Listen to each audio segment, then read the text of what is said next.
નમસ્કાર, આપ જોઈ રહ્યા છો કુબેરા નાવ. હું આપની સાથે ક્રિમલ હરિયા.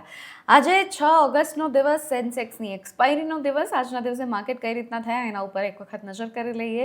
સુસ્ત કારોબાર રહ્યો આજના દિવસે, પરંતુ તો પણ ફ્લેટ ટુ પોઝિટિવ કારોબાર. નિફ્ટીએ એની જે સપોર્ટ લેવલ હતું એને જાળવીને રાખ્યું. એક વખત હાઈ બનાવવાની પણ કોશિશ કરી 24,677ની આજુબાજુ, પણ ત્યારબાદ પણ થોડી ઘણી નરમાશ અને છેલ્લે ક્લોઝિંગની જો વાત કરીએ તો 24,636 ઉપર નિફ્ટીનું ક્લોઝિંગ આપણને આવતું દેખાયું.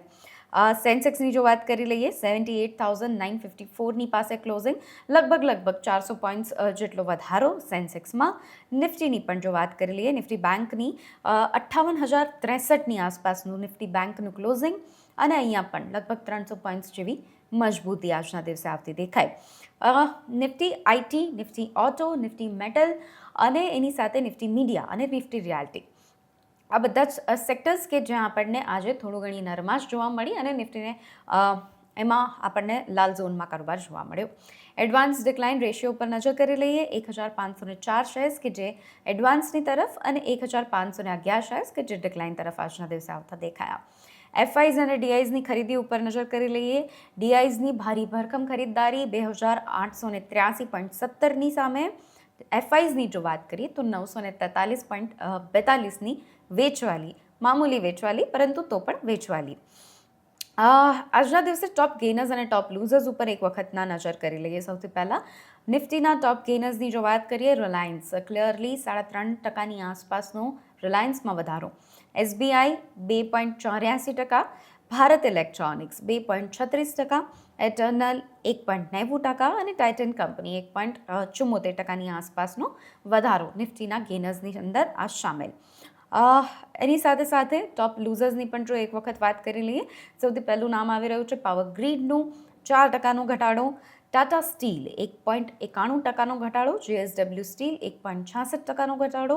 એની સામે ટીસીએસ અને બજાજ ઓટો, કે આ બધા સ્ટોક્સ કે જ્યાં આપણને ઘટાડો આજના દિવસે આવતો દેખાયો. લગભગ 1.5થી 2%ની આસપાસનો ઘટાડો બજાજ ઓટો અને ટીસીએસમાં. એની સાથે સાથે આજના દિવસે 52 વીક હાઈ બનાવનારી જો કોઈ કંપની હોય તો એમાં સૌથી પહેલું નામ આવી રહ્યું છે. 52 વીક હાઈ બનાવવામાં એ કંપનીનું નામ છે આજના દિવસે જેએસડબલ્યુ સ્ટીલ, કે જ્યાં 52 વીક હાઈ બનાવવા માટે કંપની આગળ આવી ગઈ. આજના દિવસે માર્કેટમાં સુસ્ત કારોબાર આજના દિવસે રહ્યો, પણ એની સાથે સાથે ક્યાંક ને ક્યાંક માર્કેટ હજુ પણ આપણને પોઝિટિવ વેમાં જ ટર્નઆઉટ થતા દેખાયા. એટલે માર્કેટમાં હજુ પણ પોઝિટિવિટી આપણને યથાવત જ દેખાઈ રહી છે. એની સાથે બીજું કોઈ કંપની જેણે 52 વીક હાઈ બનાવ્યો હોય તો એ છે ટાઇટન અને શ્રીરામ ફાઇનાન્સ, કે 52 વીક હાઈની પાસે આજના દિવસે ટ્રેડ કરતી આપણને દેખાય. બીજી બાજુ ટાઇટનની જો પર્ટિક્યુલરલી વાત કરીએ તો ટાઇટન અત્યારે પોઝિટિવ આઉટલુકમાં આવી ગયું છે, એટલે અહીંયા પણ આપણને 52 વીક હાઈ આવતા દેખાયા. અને 52 વીક લોની જો વાત કરીએ તો અહીંયા આજના દિવસે કોઈ પણ કંપની નથી દેખાઈ રહી, એટલે એક પોઝિટિવ આઉટલુક અહીંયા પણ.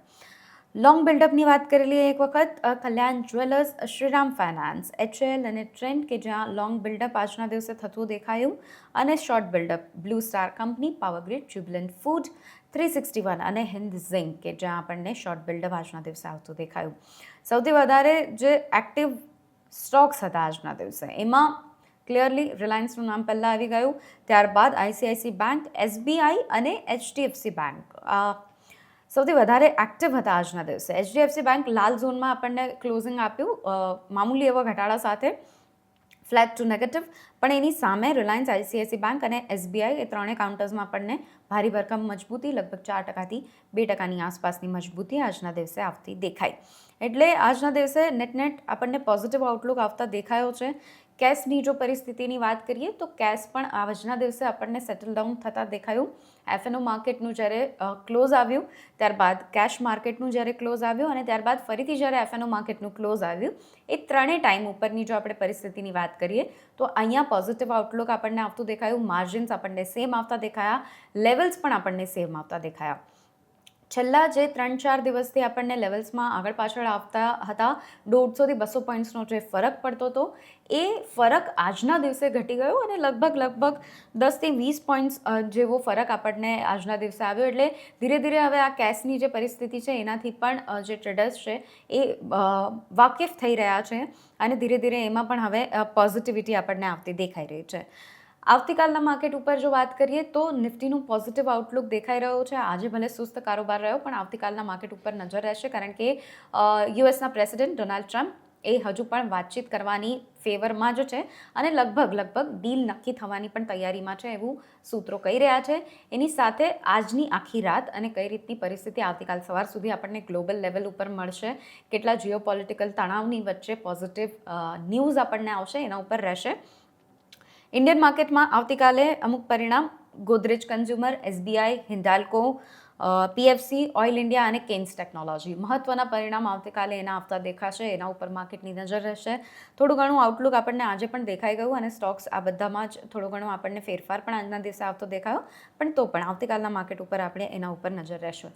આવતીકાલે સુસ્ત કારોબાર હોવા છતાં પણ માર્કેટ કઈ રીતે પોઝિટિવલી ટર્નઆઉટ થશે એના ઉપર નજર રાખશું, કારણ કે હજુ પણ ઇન્ડાઇસીસની ચાલની જો વાત કરીએ તો પોઝિટિવ આઉટલુક જ આપણને આવી રહ્યો છે. એટલે પોઝિટિવિટી સાથે જ આવતીકાલનો દિવસ પણ આપણે જોઈશું. પરંતુ એના માટે આપને કુબેરા નાવને ફોલો કરવું પડશે અને વારે ઘડીએ તમારે કુબેરા નાવના પ્લેટફોર્મ પર જઈને રીલો પણ જોવી પડશે, કારણ કે ઘણી બધી ફાઇનાન્શિયલ અપડેટ્સ અને માહિતી અમે તમને સતત આપતા રહીએ છીએ. અને આવી જ અપડેટ માટે માર્કેટની આપ જોતા રહો કુબેરા નાવ. નમસ્કાર.